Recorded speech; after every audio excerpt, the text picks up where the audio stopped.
আসসালামু আলাইকুম, স্বাগত জানাচ্ছি আরটিভির রাতের সংবাদে। আপনাদের সঙ্গে রয়েছি আমি হাবিবা আফরোজ। আইনি সমাধানের সুযোগ থাকার পরও কোটা সংস্কারের দাবিতে রাস্তায় নেমে দুষ্কৃতিকারীদের সংঘাতের সুযোগ না দিতে ছাত্র সমাজের প্রতি আহ্বান জানান প্রধানমন্ত্রী শেখ হাসিনা। আদালত ন্যায় বিচার করবে আশা করে শিক্ষার্থীদের হতাশ না হওয়ার আহ্বান জানান তিনি। জাতির উদ্দেশ্যে ভাষণের প্রধানমন্ত্রী বলেন, আন্দোলনে অনুপ্রবেশকারী সন্ত্রাসীরা যেন শিক্ষার্থীদের ক্ষতি করতে না পারে সে ব্যাপারে অভিভাবকদের সজাগ থাকতে হবে। বিচার বিভাগীয় তদন্তের মাধ্যমে প্রতিটি ঘটনার বিচার ও উপযুক্ত শাস্তির আশ্বাস দেন শেখ হাসিনা। রুহুল আমিন তুহিনের রিপোর্ট। প্রতিবন্ধকতা ছাড়াই পালিত হচ্ছিল শিক্ষার্থীদের কোটা সংস্কার আন্দোলন। আইন শৃঙ্খলা বাহিনীর সহায়তায় রাষ্ট্রপতির কাছে নিজেদের দাবিও পৌঁছে দেন তারা। তবে হঠাৎই আন্দোলন মোড় নেয় সহিংসতায়। এমন পরিস্থিতিতে দেশবাসীর উদ্দেশ্যে ভাষণ দেন প্রধানমন্ত্রী শেখ হাসিনা। সরকারের পরিপত্র বাতিলে আদালতের রায়ের বিরুদ্ধে সরকার আপিল করেছে জানিয়ে ধৈর্য ধরার আহ্বান জানান প্রধানমন্ত্রী। সরকারের পক্ষ থেকে পরিপত্র বহাল রাখার জন্য সর্বোচ্চ আদালতে আপিল করা হয় এবং মহামান্য আদালত শুনানির দিন ধার্য করে। আইনি প্রক্রিয়ার মাধ্যমে সমস্যা সমাধানের সুযোগ রয়েছে। এই আইন প্রক্রিয়া সমাধানের সুযোগ থাকা সত্ত্বেও রাস্তায় আন্দোলনে নেমে দুষ্কৃতিকারীদের সংঘাতের সুযোগ করে দেবেন না। আমার বিশ্বাস আমাদের ছাত্র সমাজ উচ্চ আদালত থেকে ন্যায় বিচারই পাবে, তাদের হতাশ হতে হবে না। কিছু মহল আন্দোলনের সুযোগ নিয়ে তাদের উদ্দেশ্য বাস্তবায়নে সন্ত্রাসী কর্মকাণ্ডে লিপ্ত হয়েছে বলে জানান সরকার প্রধান। কিছু মহল এই আন্দোলনের সুযোগটা নিয়ে অনাকাঙ্ক্ষিত উচ্চাবিলাস চরিতার্থ করার সুযোগ নিয়ে সন্ত্রাসী কর্মকাণ্ডে লিপ্ত হয়। এর ফলে এই কোমলমতি শিক্ষার্থীদের আন্দোলনকে ঘিরে যে সকল ঘটনা ঘটেছে তা খুবই বেদনাদায়ক ও দুঃখজনক। আমি আন্দোলনরত কোমলমতি ছাত্রছাত্রীদের নিরাপত্তা নিয়ে অত্যন্ত উদ্বিগ্ন। এই সন্ত্রাসীরা যে কোনো সময় সংঘাতের পরিবেশ তৈরি করে তাদের ক্ষতি সাধন করতে পারে। তাই শিক্ষার্থীদের পিতা মাতা, অভিভাবক এবং শিক্ষকদের প্রতি আমার আবেদন, তারা যেন তাদের সন্তানদের নিরাপত্তার বিষয়ে সজাগ থাকেন। আন্দোলনকে সংঘর্ষে রূপ দেওয়া উস্কানিদাতাদের খুঁজে বের করে বিচারের আওতায় আনার ঘোষণাও দেন বঙ্গবন্ধু কন্যা। আমি বিশ্বাস করি যারা কোটা সংস্কার আন্দোলনে জড়িত তাদের সাথে এই সকল সন্ত্রাসীদের কোনো সম্পর্ক নেই, বরং সন্ত্রাসীরা এদের মধ্যে ঢুকে সংঘাত ও নৈরাজ্যকর পরিস্থিতির সৃষ্টি করছে। যারা হত্যাকাণ্ড, লুটপাট ও সন্ত্রাসী কর্মকাণ্ড চালিয়েছে, এরা যেই হোক না কেন, তারা যেন উপযুক্ত শাস্তি পায় সে ব্যবস্থা নেওয়া হবে। আমি আরও ঘোষণা করছি, হত্যাকাণ্ড সহ যে সকল অনভিপ্রেত ঘটনা ঘটেছে সুষ্ঠু ও ন্যায় বিচারের সাথে সে সকল বিষয় বিচার বিভাগীয় তদন্ত করা হবে। কাদের উস্কানিতে সংঘর্ষের সূত্রপাত হলো, কারা কোন উদ্দেশ্যে দেশকে একটি অরাজক পরিস্থিতির দিকে ঠেলে দিল তা তদন্ত করে বের করা হবে। অনাকাঙ্ক্ষিত ঘটনায় সমবেদনা জানিয়ে হতাহতদের পরিবারের পাশে থাকার আশ্বাস দেন প্রধানমন্ত্রী শেখ হাসিনা। যারা হত্যাকাণ্ডের শিকার হয়েছে তাদের পরিবারের জন্য জীবন জীবিকা নির্বাহের ক্ষেত্রে যে সহযোগিতা দরকার তা আমি করব। রুহুল আমিন তুহিন, RTV, ঢাকা। ঢাকা বিশ্ববিদ্যালয় এলাকায় দফায় দফায় সংঘর্ষের পর শিক্ষার্থীরা ক্যাম্পাস ছেড়েছে। ঢাকা বিশ্ববিদ্যালয় অনির্দিষ্টকালের জন্য বন্ধ ঘোষণা করে বুধবার সন্ধ্যা ৬টার মধ্যে শিক্ষার্থীদের হল ছাড়তে নির্দেশনা দেন সিন্ডিকেট সভা। এর আগে কয়েক দফায় সংঘর্ষ হয়, সাউন্ড গ্রেনেড ও টিয়ার গ্যাস ছোড়া হয় শিক্ষার্থীদের ছত্রভঙ্গ করতে। এর আগে গায়েবানা জানাজা আদায় করে আন্দোলনরত শিক্ষার্থী ও ছাত্রলীগ। আইন শৃঙ্খলা বাহিনীর সদস্যরা জানিয়েছেন, বিশ্ববিদ্যালয় কর্তৃপক্ষ যতক্ষণ চাইবে তারা ততক্ষণ ক্যাম্পাসে থাকবে। শাকিবুর রহমানের রিপোর্ট। ঢাকা বিশ্ববিদ্যালয়ে পুলিশের সঙ্গে দফায় দফায় ধাওয়া পাল্টা ধাওয়া ও সংঘর্ষের পর ক্যাম্পাস ছেড়েছেন শিক্ষার্থীরা। টিএসসি, ভিসি চত্বর সহ বেশিরভাগ এলাকা এখন পুলিশের নিয়ন্ত্রণে। বুধবার সকাল থেকে ঢাকা বিশ্ববিদ্যালয়ের ভিসির বাসভবন টিএসসি রাজু ভাস্কর্যের সামনে অবস্থান নেন আন্দোলনকারীরা। পরিস্থিতি নিয়ন্ত্রণে রাখতে পুরো বিশ্ববিদ্যালয় এলাকায় অবস্থান নেয় আইন শৃঙ্খলা রক্ষা বাহিনীর সদস্যরা।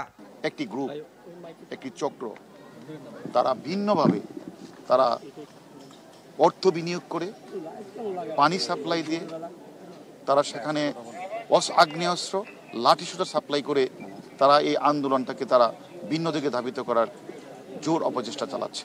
নিহত শিক্ষার্থীদের গায়েবানা জানাজায় অংশ নেয় আন্দোলনকারীরা। সন্ধ্যা 6টায় হল ছাড়তে হবে বিশ্ববিদ্যালয় প্রশাসনের সিদ্ধান্তের পর টিএসসি ও রাজু ভাস্কর্যে জড়ো হন শিক্ষার্থীরা। সেখানে অবস্থান নিতে চাইলে পুলিশের সঙ্গে সংঘর্ষ বাধে। এ সময় তাদের সরিয়ে দিতে সাউন্ড গ্রেনেড ও টিয়ার গ্যাস ছোড়ে পুলিশ। আহত হন এক সাংবাদিক। পুলিশ একেবারেই সংবাদকর্মীদের মাঝখানে গ্রেনেড মারছে এবং আমার গায়ে লাগছে গ্রেনেডটা, আপনি দেখতে পাচ্ছেন। আমাদের কথা হলো যদি ভিসি প্রক্টর যদি বের করতে চাই, ভিসি প্রক্টরকে আসতে হবে, ভিসি প্রক্টরের সাথে আমরা দেখব। এখানে কেন আইসা আমরা প্রতিবাদ করতে পারতেছি না, আমরা এর জবাব চাই। আমাদের হলগুলো ভ্যাকেন্ট করা হবে, এটা তো কোনোদিন হতে পারে না। বঙ্গবন্ধু নিজেও বলেছেন লড়াই করো, লড়াই ছেড়ে মাঠ ছেড়ে যেও না। তাহলে আমরা তো ওনার আদর্শই ফলো করছি, আমরা মাঠ ছেড়ে যাব না। আমাদের এই যৌক্তিক আন্দোলনকে দমন করার জন্য অনেকগুলো টুল ব্যবহার করা হয়েছে। প্রথমে মামলা দেওয়া হয়েছে, পুলিশের গুলিতে শিক্ষার্থী নিহত হয়েছে, তারপরে হচ্ছে আমরা ছাত্রলীগ দিয়ে আমাদেরকে নির্যাতন করা হয়েছে। এই যে প্রত্যেকটা এক একটা টোল আন্দোলনটাকে দমন করার জন্য। এমন পরিস্থিতি এড়াতে জরুরি সিন্ডিকেট সভায় অনির্দিষ্টকালের জন্য ঢাকা বিশ্ববিদ্যালয় বন্ধ ঘোষণা করে বিশ্ববিদ্যালয় প্রশাসন। 4 দফা সুপারিশের বিজ্ঞপ্তিতে বিদ্যমান কোটা সংস্কারের যৌক্তিক সমাধানে সরকারের কাছে আহ্বানও জানায় বিশ্ববিদ্যালয় প্রশাসন। ঢাকা বিশ্ববিদ্যালয়ের সিদ্ধান্তের সমালোচনা করে নিপীড়ন বিরোধী শিক্ষক সমাজ নিহত ছাত্রদের হত্যাকারীদের বিচারের দাবি জানিয়ে তারা বলেন, জোরপূর্বক ছাত্রদের বিতাড়িত করার ফল শুভ হবে না। নিপীড়ন নির্যাতন চলছে, শিক্ষক হিসাবে কারো পক্ষে নেওয়া সম্ভব না। বিভৎস অবস্থার বিরুদ্ধে মানুষ যে দাঁড়াতে পারে, এটাই আসলে মুক্তিযুদ্ধের চেতনা, এটাই হচ্ছে 1971 সালের চেতনা। অন্যদিকে ছাত্রলীগ কর্মীর মৃত্যুতে শাহবাগে গায়েবানা জানাজায় অংশ নেয় ছাত্রলীগ। এর আগে স্যার এফ রহমান হলে ভাঙচুর চালানো হয়, লন্ডভন্ড করে দেয়া হয় ছাত্রলীগের সভাপতি সাদ্দাম হোসেনের রুম। প্রভোস্ট দাবি করেন শিক্ষার্থীদের মাঝে বহিরাগতরা ঢুকে এই কাজ করতে পারে। যেহেতু একটা মবের মধ্যে এসেছে, অনেকরে আমি চিনি না। 5 মাসে যত ছাত্রের সাথে আমার পরিচয় হয়েছে, আমার কিছু ছাত্র মনে হয়েছে তারা আমার হলের স্টুডেন্ট না, হতে পারে তারা অন্য হলের স্টুডেন্ট অথবা বাইরের স্টুডেন্ট। তো যারা অন্য হলের বা বাইরের, তাদেরকে আমরা যেহেতু আমার হলের না, তা আমি ধরে নিতে পারি তারা বহিরাগত। হল পরিদর্শনের পর সিদ্ধান্ত অনুযায়ী সিলগালা থাকবে সব হল, বন্ধ থাকবে পানি, গ্যাস ও বিদ্যুৎ লাইন। সাকিবুর রহমান, RTV, ঢাকা। এই মুহূর্তে ঢাকা বিশ্ববিদ্যালয়ের ভিসি চত্বর থেকে সরাসরি যুক্ত হচ্ছেন সহকর্মী রফিকুল ইসলাম। রফিক, কি পরিস্থিতি দেখছেন এবং বিশ্ববিদ্যালয়ের হলগুলোর চিত্র এই মুহূর্তে কি রয়েছে, বিস্তারিত জানাবেন। হাবিবা, আসলে ঢাকা বিশ্ববিদ্যালয়ে বিকেল 3টা থেকে আসলে সংঘর্ষের সূত্রপাত। ছাত্রছাত্রীরা কিন্তু হল এবং বিশ্ববিদ্যালয়ে অনির্দিষ্টকালের যে বন্ধ ঘোষণা করা হয়েছে তার প্রতিবাদে ভিসি চত্বরের সামনে বিকেল 3টা থেকে জড়ো হতে থাকে এবং সেখানে আমরা দেখেছি বিপুল সংখ্যক পুলিশ, র্যাব এবং অন্যান্য আইনশৃঙ্খলা রক্ষাকারী বাহিনীর সদস্যরা সেখানে আগে থেকেই প্রস্তুতিতে ছিলেন। যখনই বিশ্ববিদ্যালয় ভিসির বাসভবনের সামনে ছাত্রীরা যখন স্লোগান দিতে থাকে এবং তাদের দাবি তুলে ধরতে থাকে এবং প্রতিবাদ জানাতে থাকে, তখনই কিন্তু আসলে দুই পক্ষের মধ্যে সংঘর্ষের ঘটনা ঘটে এবং সেই সংঘর্ষে কিন্তু সাংবাদিক সহ বেশ কয়েকজন পুলিশও সেখানে আহত হন। এর পরবর্তীতে আমরা ছাত্রদের সঙ্গে কথা বলেছি, তারা যেটি বলেছেন যে সন্ধ্যা 6টার আগ মুহূর্তেই আমরা দেখেছি বেশ কিছু হল থেকে ছাত্রছাত্রীরা কিন্তু বের হয়ে গেছেন এবং তারা আমাদেরকে যেটি জানিয়েছেন সেটি হচ্ছে তারা কেউ কেউ নিজের গ্রামের বাড়ি চলে যাচ্ছেন এবং কেউ কেউ হয়তো ঢাকার যারা আত্মীয় স্বজন আছে তাদের বাসা বাড়িতে তারা আজকে আসলে তারা উঠবেন। পরবর্তীতে আমরা পুলিশের সঙ্গে কথা বলেছি, পুলিশ যেটি জানিয়েছে সেটি হচ্ছে এই ঢাকা বিশ্ববিদ্যালয়ের প্রশাসন আসলে তাদেরকে যে নির্দেশনা দিয়েছেন সেই নির্দেশনা অনুযায়ী তারা কাজ করছেন। পুলিশ যেটি বলছেন সেটি হচ্ছে যে সাধারণ ছাত্রছাত্রীদের ভেতরে আসলে কিছু বহিরাগত ঢুকে পড়েছে এবং বহিরাগতরা ঢুকেই আজকে ঢাকা বিশ্ববিদ্যালয়ের বিভিন্ন জায়গায় পুলিশের উপরে তারা হামলা চালায় এবং ঢাকা বিশ্ববিদ্যালয়ের যে পরিবেশ সেই পরিবেশকে শান্ত রাখার জন্য তারা যা যা করা প্রয়োজন তারা সেটি করেছেন। আমরা দেখেছি যে পুলিশ আন্দোলনকারীদের সাউন্ড গ্রেনেড নিক্ষেপ করেছে, তারপরে অন্যান্য এবং শিক্ষার্থীরাও আমরা দেখেছি তাদের পুলিশকে লক্ষ্য করে কিন্তু বিপুল সংখ্যক ইট পাটকেল নিক্ষেপ করেছে। আমি যেখানে দাঁড়িয়ে রয়েছি আপনাকে একটু দেখানোর চেষ্টা করি, সেই ক্ষত চিহ্নগুলো কিন্তু এখনও এই সড়কে রয়েছে। আমরা সড়ক জুড়েই দেখছি যে ইট পাটকেল এবং এই সড়ক যে অবরোধ করে রাখা হয়েছিল সেটির চিহ্ন এখানে দেখা যাচ্ছে। আমরা ঢাকা বিশ্ববিদ্যালয়ের যে প্রবেশ মুখগুলো রয়েছে সেই প্রবেশ মুখগুলোতে কিন্তু সন্ধ্যার পরেও কিছুক্ষণ পর সেখানে আমরা সংঘর্ষের খবর শুনছি। আসলে যে সকল ছাত্ররা হল থেকে বের হয়ে গেছে তারা বিভিন্ন প্রবেশ মুখে পুলিশকে লক্ষ্য করে ইটপাটকেল ছুটছে বলে আমরা খবর পাচ্ছি।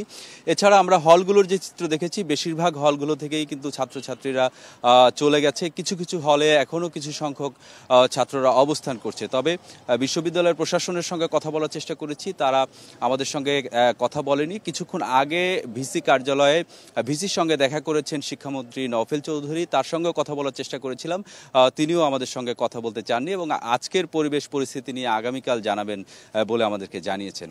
তা হাবিবা, সব মিলিয়ে ঢাকা বিশ্ববিদ্যালয় থেকে এই ছিল আমার কাছে সবশেষ খবর। জি, ধন্যবাদ আপনাকে।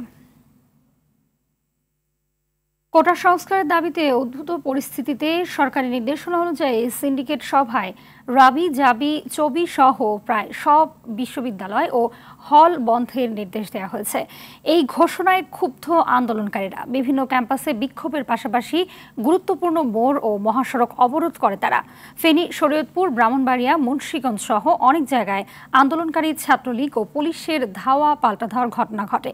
প্রতিনিধিদের তথ্যচিত্রে নুসরাত জাহান সিনথির রিপোর্ট। কোটা সংস্কার দাবিতে বরিশাল ক্যাম্পাসে অবস্থান নেয় আন্দোলনকারীরা। নগরীর নথুল্লাবাদ ঢাকা বরিশাল মহাসড়ক অবরোধ করে যান চলাচল বন্ধ করে দেয় তারা। পুলিশের সঙ্গে আন্দোলনকারীদের দফায় দফায় চলা সংঘর্ষে রণক্ষেত্রে পরিণত হয় গোটা এলাকা। ফেনীতে প্রতিবাদ মিছিলে হামলার ঘটনা ঘটে, এতে পুলিশ সদস্য সহ অন্তত 20 জন আহত হন। গাইবান্ধায় আন্দোলনকারীরা অবরোধ শেষে স্থানীয় আওয়ামী লীগ অফিস ভাঙচুর করে। রাজশাহী বিশ্ববিদ্যালয়ে কোটা সংস্কারের দাবিতে বিক্ষোভ হয়। দাবি আদায় না হওয়া পর্যন্ত আন্দোলনের ঘোষণা দেন তারা।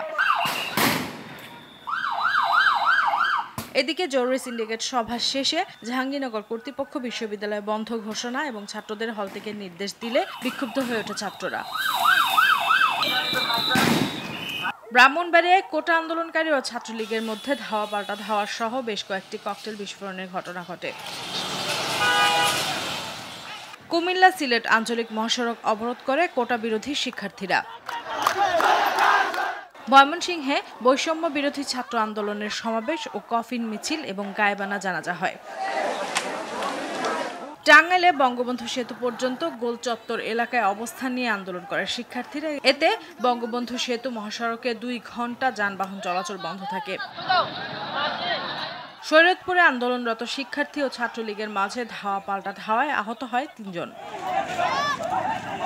মুন্সিগঞ্জে কোটা সংস্কার দাবিতে বিক্ষোভকারীদের সঙ্গে সংঘর্ষে অতিরিক্ত পুলিশ সুপার সহ 10 জন আহত হন। সিলেটের বন্দরবাজারে ছাত্রদলের বিক্ষোভ মিছিলে পুলিশের সঙ্গে ধাওয়া পাল্টা ধাওয়া হলে পুলিশ সাউন্ড গ্রেনেড ও টিয়ার শেল নিক্ষেপ করে। অবস্থান কর্মসূচি পালন করে খুলনা বিশ্ববিদ্যালয় সহ সরকারি বেসরকারি বিভিন্ন শিক্ষা প্রতিষ্ঠানের শিক্ষার্থীরা। রংপুরে বেগম রোকেয়া বিশ্ববিদ্যালয়ের শিক্ষার্থী আবু সাইদের মৃত্যুর ঘটনায় অনির্দিষ্টকালের জন্য বন্ধ ঘোষণার পর অনেক শিক্ষার্থী হল ছাড়ে। ফরিদপুরে কোটা আন্দোলনকারীরা সড়কে জড়ো হলে তাদের ছত্রভঙ্গ করে দেয় পুলিশ। ঠাকুরগাঁয়ে কোটা বিরোধী শিক্ষার্থীদের সঙ্গে পুলিশের ধস্তাধস্তির ঘটনা ঘটে। এছাড়াও একই দাবি ও প্রতিবাদে সড়ক অবরোধ করে পটুয়াখালী, কুষ্টিয়া, নারায়ণগঞ্জ, পঞ্চগড়, ঝিনাইদহ, মেহেরপুর সহ বিভিন্ন জেলার শিক্ষার্থীরা। নুসরাত জাহান সিনথি, RTV। কোটা আন্দোলনকে পুঁজি করে বিএনপি জামায়াত লাশের রাজনীতি ও সরকার বিরোধী আন্দোলনের রূপ দিতে চাইলে কোনো ছাড় দেয়া হবে না বলে হুঁশিয়ার দিয়েছেন আওয়ামী লীগ সাধারণ সম্পাদক ওবায়দুল কাদের। কোটা আন্দোলন এখন আর সাধারণ শিক্ষার্থীদের কাছে নেই বলে মনে করেন যুগ্ম সম্পাদক হাসান মাহমুদ। গুজব ছড়ানোর মাধ্যমে সামাজিক যোগাযোগ মাধ্যমগুলো সহিংসতাকে আরও উস্কে দিচ্ছে বলেও অভিযোগ আইসিটি প্রতিমন্ত্রীর। আরও জানাচ্ছেন শাকিলা করিম। বুধবার সকালে রাজধানীর তেজগাঁওয়ে ঢাকা জেলা আওয়ামী লীগের কার্যালয়ে যৌথ সভায় যোগ দেন দলের সাধারণ সম্পাদক ওবায়দুল কাদের। উত্তর দক্ষিণের তিনি অভিযোগ করেন কোটা সংস্কার আন্দোলনকে ঘিরে বিএনপি জামাত লাশের রাজনীতি করতে চায়, তাদের নেতারাই নাশকতার উস্কানি দিচ্ছে। ছাত্রদল শিবিরের নেতাকর্মীরা উস্কানিমূলক স্লোগান, তাদের সামাজিক যোগাযোগ মাধ্যমের স্ট্যাটাস আন্দোলনকে সরকার বিরোধী আন্দোলনে পরিণত করে। সরকার সংঘাত চায় না, তাই বিএনপি জামায়াতের উস্কানিতে শিক্ষার্থীরা যেন ফাঁদে পা না দেয় সেদিকে সতর্ক থাকতে অভিভাবকদের আহ্বান জানান আওয়ামী লীগ সাধারণ সম্পাদক। শিক্ষার্থীদের পিতা মাতাদের প্রতি আমরা অনুরোধ জানাবো, আপনাদের প্রাণপ্রিয় সন্তানদের এ ধরনের আত্মবিধ্বংসী কর্মকাণ্ড থেকে দূরে রাখা। এদিকে সকালের প্রেস ক্লাবে শেখ হাসিনার কারাবন্দী দিবস উপলক্ষে আলোচনায় পররাষ্ট্রমন্ত্রী বলেন, এখন কোটা সংস্কারের নেতারা কর্মসূচি দিচ্ছেন।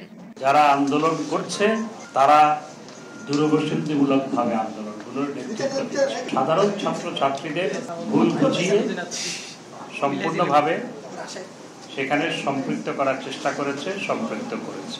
ফেসবুক, টুইটার সহ সামাজিক যোগাযোগ মাধ্যম ব্যবহারে স্থানীয় আইন ও ধর্মীয় অনুশাসন মানার আহ্বান জানিয়েছেন আইসিটি প্রতিমন্ত্রী জুনাইদ আহমেদ পলক। গুজব ছড়ানোর মাধ্যমেই দেশে প্রাণহানির মতো ঘটনা ঘটছে বলেও মন্তব্য করেন তিনি।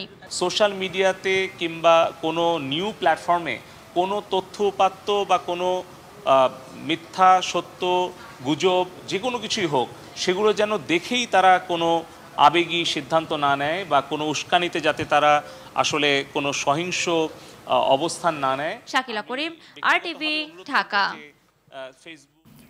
পুলিশের বাধা উপেক্ষা করে জাতীয় মসজিদ বায়তুল মোকরমে কোটা আন্দোলনের নিহতের গায়বানা জানাজায় অংশ নেয় বিএনপি নেতাকর্মীরা। এ সময় দলের মহাসচিব মির্জা ফখরুল ইসলাম আলমগীর বলেন, সমস্যার সমাধান না করে দেশে ত্রাসের রাজত্ব সৃষ্টি করেছে সরকার। এই আন্দোলনে বিএনপি নৈতিক সমর্থক আছে বলে দেশবাসীকে শিক্ষার্থীদের পাশে দাঁড়ানোর আহ্বান জানান ফখরুল। জাহিদ রহমানের রিপোর্ট। কোটা সংস্কারের দাবিতে নিহত শিক্ষার্থীদের গায়বানা জানাজায় অংশ নিতে গেলে পুলিশি বাধায় পড়েন বিএনপি নেতাকর্মীরা।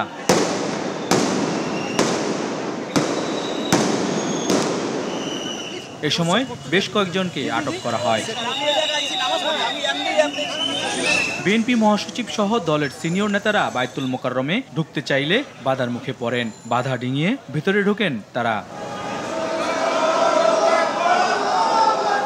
নামাজ শেষে অংশ নেন গায়বানা জানাজায়, তবে গণতন্ত্র মঞ্চের নেতাদের ভিতরে ঢুকতে দেওয়া হয়নি। বিএনপি মহাসচিব বলেন, সরকার আন্দোলনকারীদের উপর ঝাঁপিয়ে পড়ে শিক্ষার্থীদের খুন করেছে। ছাত্রদের একটা ন্যায়সঙ্গত দাবি শুধু কোটার ব্যাপারে, এটা তারা আলাপ আলোচনার মধ্যেই শেষ করতে পারত, কিন্তু শুধুমাত্র তারা জেদের কারণে আজকে তারা এই একটা হত্যাকাণ্ড ঘটিয়েছে। আন্দোলনের সঙ্গে শিক্ষার্থীরা সরাসরি জড়িত। আমরা এই আন্দোলনের সঙ্গে কখনোই সরাসরি জড়িত নই। আমরা তাদেরকে নৈতিক সমর্থন দিয়েছি এবং সেই নৈতিক সমর্থন আমরা দিয়ে যাব, কারণ এটা আমরা মনে করি যে তাদের এই আন্দোলন যুক্তিসঙ্গত। নেতাকর্মীরা বেরিয়ে আসলে পুলিশ তাদের উপর চড়া হয়, বাদে সংঘর্ষ শুরু হয়, ধাওয়া পাল্টা ধাওয়া। পরিস্থিতি নিয়ন্ত্রণে টিয়ার শেল ও সাউন্ড গ্রেনেড ছুড়ে পুলিশ। বিএনপি নেতাকর্মীরা সরে গেলে পুরো এলাকা নিয়ন্ত্রণে নেয় আইন শৃঙ্খলা রক্ষাকারী বাহিনী। জাহিদ রহমান, RTV, ঢাকা। পবিত্র আশুরা আজ দিনটি মুসলমানদের কাছে অত্যন্ত তাৎপর্যপূর্ণ ও শোকাবহ। রোজা রেখে এবং ইবাদত বন্দেগী করে দিবসটি পালন করছেন ধর্মপ্রাণ মুসলমানেরা। একই সাথে তাজিয়া মিছিল করে কারবালার মরু প্রান্তের শহীদদের স্মরণ করেন শিয়া সম্প্রদায়ের মানুষ। সকালে হোসেনি দালাল থেকে রেওয়াজ অনুযায়ী বের হয় ঢাকার তাজিয়া মিছিল।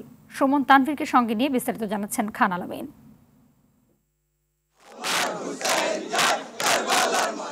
শোকগাথা গাইতে গাইতে পুরান ঢাকার হোসেনি দালাল থেকে তাজিয়া মিছিল বের করে শিয়া সম্প্রদায়ের অনুসারীরা নিষেধাজ্ঞা অমান্য করেই নিজের শরীরে ধারালো অস্ত্রের আঘাতে জর্জরিত করে অনেকে। হিজরি ৬১ সনের ১০ই মুহররম মহানবী হজরত মুহাম্মদ সাল্লাল্লাহু আলাইহি সাল্লামের নাতি ইমাম হুসাইন ও তার পরিবারের সদস্য এবং তার ৭২ জন সঙ্গী সত্য ও ন্যায় প্রতিষ্ঠার সংগ্রামে শহীদ হয় কারবালা প্রান্তরে। তাদের স্মরণেই এই মাতম, এই আহাজারি। যা কবি বলেছে, পায়ে কাটা বিঁধে যদি ঝরে আমার রক্ত, তবু হুসাইনের পথে চলবে। এই সব হুসাইনের ভক্ত। নিজের সব পরিবারকে নিয়ে যদি উনি শাহাদাত বরণ না করতেন তাহলে আজকে এই ইসলাম থাকতো না, এই মসজিদে মসজিদে আজান হইতো না। অন্যায়ের বিরুদ্ধে সবসময় প্রতিবাদ করতে হবে, তাতে আমার জীবনও চলে যাক না কেন। এবং 10ই মুহররমের এই শিক্ষা আমরা সমগ্র মুসলিম সম্প্রদায় শিয়া সুন্নি নির্বিশেষে আমরা এক এবং অভিন্ন। কালো পোশাক, মাথায় কালো পট্টি, কারো হাতে বর্ণিল ঝান্ডা, ফাঁকে ফাঁকে ইমাম হোসেনের কবর সদৃশ তাজিয়া, যা আজিমপুর, নীলক্ষেত, নিউ মার্কেট ও সায়েন্স ল্যাব ঘুরে শেষ হয় জিগাতলায়। কারবালা যেতে পারবো না, তাই জন্য স্মরণে আমরা জুলুস বের করে থাকি ইমাম হাসানের স্মরণে। এই জামাত ইমাম হোসেন হাসানের জন্য বের হয়, তাদের শোক করতে আমরা বের হই। এছাড়া দেশের বিভিন্ন স্থানে পবিত্র আশুরার গুরুত্ব ও তাৎপর্য শীর্ষক আলোচনা সভা ও দোয়া মাহফিল অনুষ্ঠিত হয়। রাজধানীর পল্লবীতে মিরপুর দরবার শরীফে বিপুল উৎসাহ, উদ্দীপনা ও ধর্মীয় ভাবগাম্ভীর্যের মধ্য দিয়ে আশুরার সম্মেলন অনুষ্ঠিত হয়েছে। আশুরার গুরুত্ব ও তাৎপর্য তুলে ধরে আলোচনা করেন সম্মেলনের আহ্বায়ক ডক্টর সৈয়দ এম সাইদুর রহমান আল মাহবুবী। জোহর নামাজ ও মিলাদের পর সম্মেলনের আখিরি মোনাজাতে বিশ্ববাসীর শান্তি ও সমৃদ্ধি কামনায় বিশেষ দোয়া করা হয়। আশুরার গুরুত্ব ও তাৎপর্য শীর্ষক আলোচনা সভা ও দোয়া মাহফিল অনুষ্ঠিত হয়েছে নড়াইলে। জেলা প্রশাসকের সম্মেলন কক্ষের আয়োজক জেলা প্রশাসন ও ইসলামিক ফাউন্ডেশন।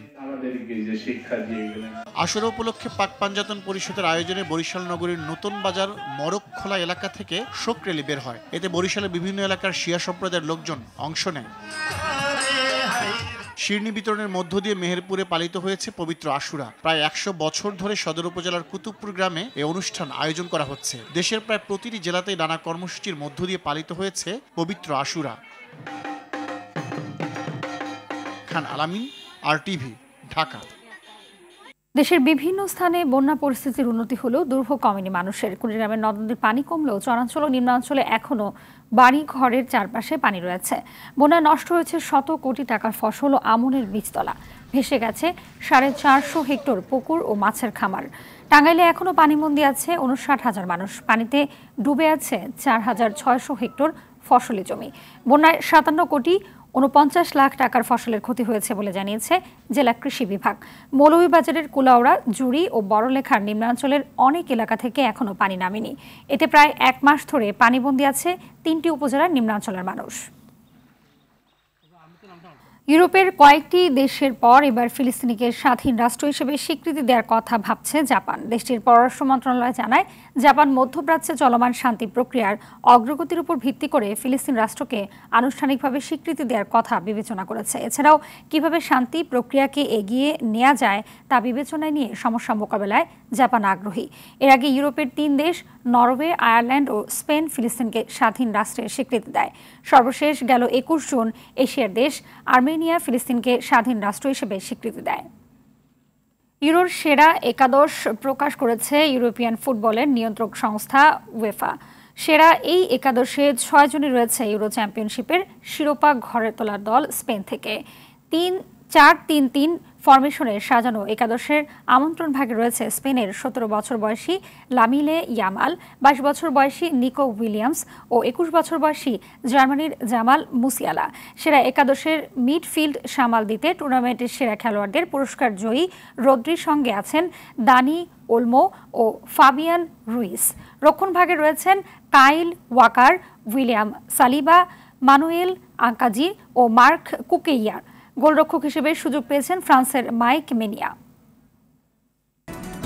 রাতের সংবাদ এই পর্যন্তই। সবশেষ সংবাদ জানতে যে কোনো মোবাইল ফোন থেকে 2414 নাম্বার ডায়াল করুন। মধ্যরাতের সংবাদ 1টায় দেখার আমন্ত্রণ রইল। ধন্যবাদ সবাইকে।